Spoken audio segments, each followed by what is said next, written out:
AC सरकार समूहाचा महाराष्ट्रात शिरकाव।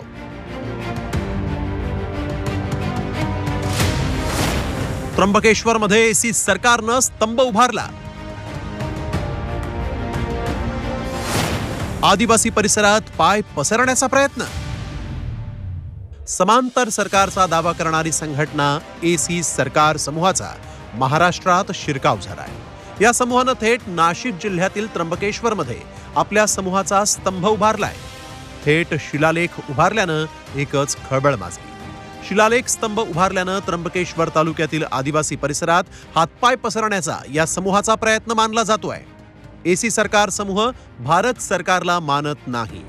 नाशिक गुजरातच्या सीमा भागामध्ये डांग परिसरात हा समूह सक्रिय आहे। काय आहे एसी भारत सरकार? एसी भारत सरकार हा आदिवासींचा समुदाय स्वतःला भारताचा खरा शासनकर्ता म्हणवतो। एसी म्हणजे ख्रिस्तपूर्व काळातील सरकार। केंद्रात आणि राज्यात असलेल्या सरकारला फक्त संस्था मानतो। दक्षिण गुजरात, डांग, नंदुरबारमध्ये समुदायाचं वास्तव्य। या समुदायातले लोक मुख्यतः निसर्ग पूजक। एसी भारत सरकार 12 लोकांची मुख्य समिती, मुख्य समितीला कन्सिलेशन कमिटी म्हणतात। दरम्यान एसी सरकारच्या त्र्यंबकेश्वर मधील स्तंभाबाबत कारवाई का होत नाही असा सवाल महंत अनिकेत शास्त्री देशपांडे यांनी सरकारला विचारलाय। आदिवासी बांधवांना मला खास करून सांगायचं आहे की अशा कोणत्याही भूलथापांना, कोणत्याही संघटनेला बळी पडू नये।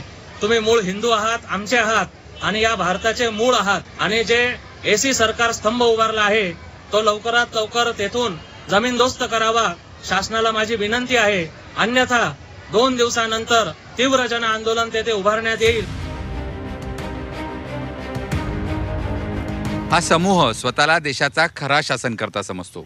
एक समांतर सरकार आणि व्यवस्था या समूहाला मान्य आहेत। त्यामुळेच हळूहळू महाराष्ट्रातल्या आदिवासी भागामध्ये या समूहानं आपले पाय पसरवायला सुरुवात केली आहे।